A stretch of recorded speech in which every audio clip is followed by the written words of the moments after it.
My friend in our channel. आज हम लोग बात करते हैं another biochemical test esculin hydrolysis के बारे में। कुछ ऐसे बैक्टीरिया होते हैं जिनके अंदर स्कुलिन को हाइड्रोलाइज करने वाले एंजाइम्स पाए जाते हैं और उससे वो इस केमिकल कंपाउंड को हाइड्रोलाइज करते हैं और उससे जो प्रोडक्ट्स आते हैं, बाई प्रोडक्ट्स आते हैं, उनको यूज करते हैं एज एनर्जी सोर्स के रूप में। और इसी प्रोसेस को, इसी हाइड्रोलिसिस प्रोसेस को हम आइडेंटिफाई करने के लिए यूज करते हैं बैक्टीरिया के स्पीसीज को, सब स्पीसीज को। स्कुलिन एक प्रकार का hydroxy coumarins that is 6O beta D glucoside of esculetin है। It is a role as body system में, ह्यूमन बॉडी सिस्टम या बहुत सारे केमिकल कंपाउंड्स में यूज एज ए एंटीऑक्सीडेंट्स के रूप में या मेटाबोलाइट के रूप में यूज किया जाता है जाकर, या यूज करती है body cells. Esculin hydrolysis useful test for differentiation. अब इसका सबसे इंपॉर्टेंट होता है कि gram positive gram negative bacteria को डिफ्रेंशिएट करते हैं, एरोबिक एनारोबिक फैकल्टेटिव बैक्टीरिया को आइसोलेट करने के लिए इसी टेस्ट को यूज किया जाता है। बहुत ही वेरी इंपॉर्टेंट टेस्ट है for the differentiation of the bacterial species.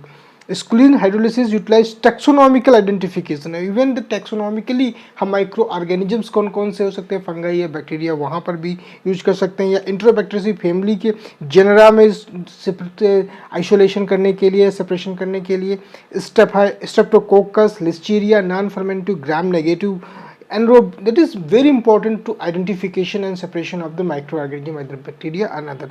Esculin hydrolysis is differentiation test भी होता है, मतलब एक इसे सिलेक्टिव टेस्ट होता है, उसे डिफरेंशियल टेस्ट बोलते हैं इसे, क्योंकि बहुत सारे सब स्पीसीज को ये डिफरेंशिएट करने के लिए यूज किया जाता है स्कुलिन को हाइड्रोलाइज करने वाले। अब स्कुलिन को सिलेक्टिव मीडिया भी बना सकते हैं बाय एडिंग बाइल स्कुलिन टेस्ट करने के लिए, तो ये हम नेक्स्ट वीडियो बनाएंगे जिसमें बाइल स्कुलिन टेस्ट का क्या इंपॉर्टेंस है बायोकेमिकल सीरीज में, वहाँ पे देखेंगे। यहाँ पर सिर्फ स्कुलिन टेस्ट के बारे में स्टडी करते हैं।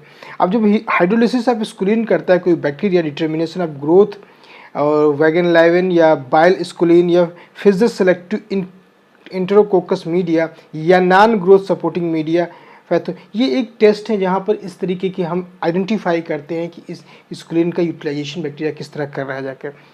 स्कुलिन hydrolyse test based on the hydrolysis of the esculin यानी ग्लाइकोसाइड इनटू ग्लूकोज और स्कुलेटिन मॉलिक्यूल्स में, यानी कि स्कुलिन जो होता है उसको हाइड्रोलाइज करते हैं दो कंपाउंड में, एक कंपाउंड ग्लूकोज होता है, एक स्कुलेटिन होता है जाकर, और कंस्टिट्यूटिव बीटा ग्लाइकोसाइडेज या स्कुलिनेज एंजाइम्स के प्रेजेंस में ये काम होता जाकर। तो ये जो एंजाइम्स है ये इसको बीटा ग्लाइकोसाइडेज बोल देते हैं या फिर स्कुलिनेज बोल देते हैं। तो जो उन बैक्टीरियो में ये एंजाइम्स की प्रेजेंस है उनको हम सेपरेट करते हैं, उनको आइडेंटिफाई करते हैं और अदर बैक्टीरिया जो कि सिमिलर सब स्पीसीज के लग रहे हैं उनसे आइसोलेट करते हैं। तो ये जो टेस्ट है स्कुलिन के, इसकी प्राइमरी ऑब्जेक्टिव है कि हम कौन कौन से ऐसे ऑर्गेनिजम्स हैं जिनके अंदर इस टाइप के एंजाइम्स की एक्टिविटी पाई जा रही है जो स्कुलिन को हाइड्रोलाइज करने की कैपेबिलिटी रखते हैं जाकर। और सबसे मेन इंपॉर्टेंट जो हमारा और है, इंट्रोबैक्टीरियसी फैमिली को भी डिफ्रेंशिएट करने के लिए कि हमें उसमें कौन कौन सी चीज़ें पाई जा रही है।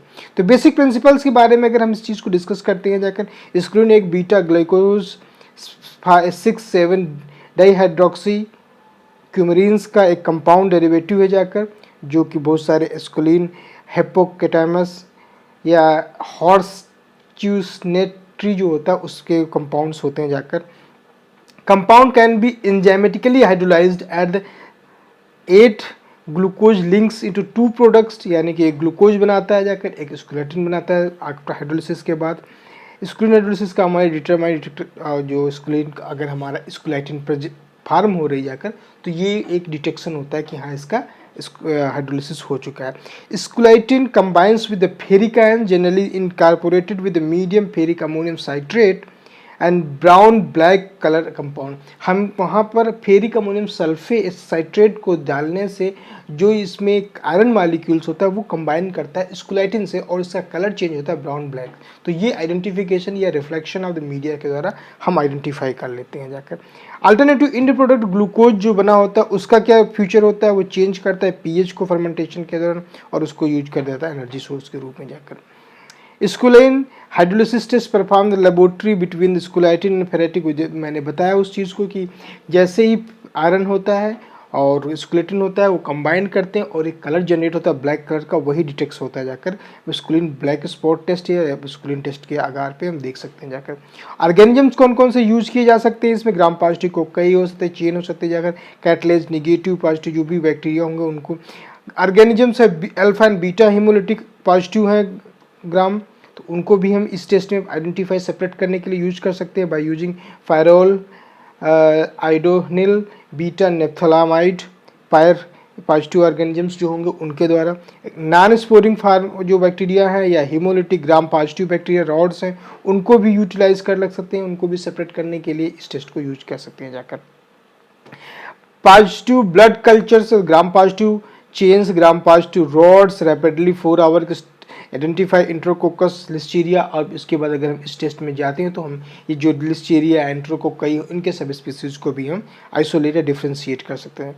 स्कुलीन hydrolysis is for the identification of oxidase positive aerobic gram negative rod including Aeromonas species yellow pigmented non glucose fermentic rod. मतलब ये चीज़ें हैं कि हम उनकी जो सब स्पीसीज लेवल कुछ सिमिलर टाइप के पॉजिटिव टेस्ट दे रहे हैं जाकर oxidase positive, but another species में जाकर डिफ्रेंशिएट हो जाए तो उनको कैसे किस तरीके से हम डिफ्रेंशिएट करेंगे, तो स्कुलिन टेस्ट के लिए हम दे देते हैं। तो स्कुलिन उनको 2 सेपरेट स्पीसीज में बता देता है कि ये पॉजिटिव या नेगेटिव है जाकर। तो मीडिया जो यूज किया था स्कुलिन अगार यूज करते हैं detection of the hydrolysis of this, तो उसको हम लैब मैनुअल मेथड में पता कर सकते हैं कि किस तरीके से इस मीडिया को प्रिपरेशन करनी है ताकि हमारा इस पर ग्रोथ किया जा सके।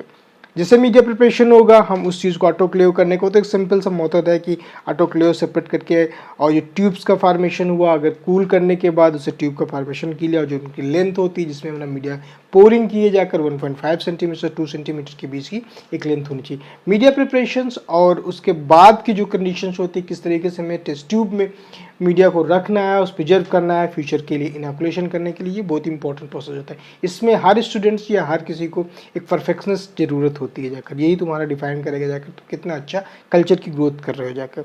अब हाइड्रोलिसिस टेस्ट के बारे में आते हैं कि आप हमारा मीडिया प्रिपरेशन हो गया, अब इनोकुलेट कर दिया हमने ट्यूब पे, जैसे ही बैक्टीरिया आया 2 तरीके से हो सकते हैं, एक टेस्ट ट्यूब मेथड हो सकता है और उसमें इनोकुलेट करने के बाद 24 आवर्स तक हम उस कल्चर को रखेंगे sterile counter well isolated colony, और फिर उसमें स्ट्रिकिंग जैसे हमने बताया उस करने के बाद उसको 24 आवर के लिए 37 डिग्री सेंटीग्रेड पे लिए 7 दिन के लिए कम से कम इंक्यूबेट कर देंगे और फिर उसके बाद ऑब्जर्व करेंगे जाकर इसमें कलर चेंजेस हो रहा है या नहीं हो रहा जाकर।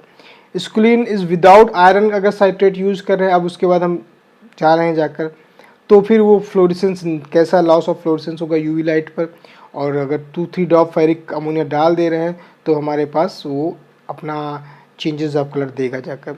दूसरा है जाकर कि स्कुलिन स्पॉट टेस्ट, अब 7 दिन के बाद जो उससे देखा तो उस तरीके के टेस्ट करने के जा रहे हैं कि हमें फेरिक आयरन डाल रहे हैं या नहीं डाल रहे हैं, तो वो अपना एक अलग चेंज है। दूसरा आता है स्कुलिन स्पॉट टेस्ट के बारे में, ये एक 0.02% स्कुलिन सोल्यूशन को स्पॉट डिस्टिल वाटर के साथ मिक्स करके ऑटोक्लेव फिल्टर्स स्टेरलाइज फिल्टर कर लेते हैं जाकर, फिर उसको फिल्टर पेपर में डाल के स्लाइड से यानी जो उसमें स्लाइड होती है उससे कल्चर को वहाँ पर पोर करते हैं, वाइट करते हैं इसको करने के लिए, फिर 24 आवर के लिए उसको हम रख देते हैं जाकर ताकि कॉलोनी उसमें प्रॉपरली आ सके रबिंग। तो उसके बाद 24 आवर हम देखते हैं जाकर कि उसमें कितना ब्लैकनेस आ रही है या नहीं आ रहा है जाकर। स्लाइड टेस्ट इज तो 15-20 मिनट के लिए इनको वेट करते हैं जाकर, तो उसके बाद ही वो कलर चेंजेस कर देगा या नहीं करेगा उस चीज़ को हम यहाँ आइडेंटिफाई कर सकते हैं जाकर। कंट्रोल के लिए हम कौन कौन से बैक्टीरिया यूज करते हैं जाकर, जनरली हमारे पास पॉजिटिव कंट्रोल के लिए एंट्रोकोकस फिस्कैलिस होता है जाकर, और निगेटिव के लिए हमारे पास सर्चिया कोलाई होता है, यानी कि सर्चिया कोलाई निगेटिव स्कुलिन देता है और जबकि एंट्रोकोकस फिस्कैलिस पॉजिटिव देता है जाकर। तो अगर हम इस टेस्ट ट्यूब में मेथड में देख सकते हैं स्कुलिन टेस्ट को, जो ब्लैक कलर का आ रहा है पॉजिटिव आ रहा है, जो हमारा इनोकुलेटेड कल्चर में कुछ भी नहीं है फिर भी तो वो निगेटिव कलर का आ रहा जाकर। रिजल्ट इंटरप्रिटेशन बहुत इंपॉर्टेंट होता है, हर किसी में किस तरीके से दे रहा है। ब्लैकनिंग ऑफ मीडिया का अगर डिमॉन्स्ट्रेट हो रहा है तो पॉजिटिव दे रहा है, फेरिक अमोनिक साइड्स कंपाउंड फार्मेशन कर रहा है जाकर, like of colour changes negative आएगा। पॉजिटिव स्पॉट टेस्ट में अगर देखते हैं loss of fluorescence resulting blackening of the colour हो रहा है यूवी लाइट के अंतर्गत तो वो पॉजिटिव है। नेगेटिव में कोई चीज़ चेंजेस नहीं आ रहा तो वो सकता है जैसे यहाँ पर हमने दे दिया जाकर, फिर उस पिक्चर्स में आइडेंटिफाई कर सकते हैं कौन पॉजिटिव कौन नेगेटिव। लिमिटेशन, हर किसी एक मेथड के लिमिटेशंस होते हैं कुछ ना कुछ। Several micro organism produce H2S during metabolisms and क्योंकि जब मेटाबॉलिक प्रोसेस होते हैं तो बहुत से माइक्रो ऑर्गेनिज्म, बैक्टीरिया, स्पेशली बहुत सारे एनारोबिक जो होते हैं जाकर हाइड्रोजन सल्फाइड का प्रयोग करते हैं, जो भी ब्लैकनिंग कलर का देख सकता है टेस्ट, तो वहाँ पे हमें अवॉइड करना चाहिए, आइडेंटिफाई करना चाहिए ऐसा कोई कंटामिनेशन ना हो जो कि पॉजिटिव दे देता है। Gram negative dot checks during the lightning, दे वे भी कुछ कर सकते हैं जाकर। Escherichia coli and including beta glycoside या which is positive result prolongs, क्योंकि Escherichia coli भी बहुत कुछ देता है, तो वो भी एक आपको चेकअप माइंड में मेकअप रखना चाहिए जाकर। Prolong incubation should not be used, बहुत दिन तक यानी कि 7 दिन तक जो करते हैं उससे ज़्यादा नहीं होना चाहिए, तो वो भी एक प्रकार से बीटा गैलेक्टोसाइडेज जो एंजाइम्स है वो डायरेक्टली कंस्टिट्यूट वो प्रोड्यूस होना शुरू होता है, जिससे कारण नेगेटिव रिजल्ट आ सकते हैं। तो ओवरऑल ये है कि स्कुलिन टेस्ट को हम बहुत इंपॉर्टेंस लिए देते हैं सब स्पीसीज डिफ्रेंशिएशन करने के लिए, एरोबिक एनारोबिक, फैकल्टेटिव एनारोबिक को आइडेंटिफाई करने के लिए स्कुलिन का कंपाउंड्स क्या है और ये किस तरीके से वर्क करता है, किस तरीके से माइक्रोबायोलॉजी में यूज किया जाता है जो बायोकेमिकल टेस्ट के लिए, specially in the clinical labs में बहुत ज़्यादा इंपॉर्टेंस है इस टेस्ट का। एंड मेन तो यही है कि हमारे स्टूडेंट्स जो भी हों BSc MSc के, उनके पास ये इन्फॉर्मेशन होना चाहिए इसका बेसिक प्रिंसिपल्स क्या है और इसकी इंपॉर्टेंस क्या है। Hope you like my video. If you really like, please subscribe my channel. Thank you so much for watching and giving times. Please, thank you.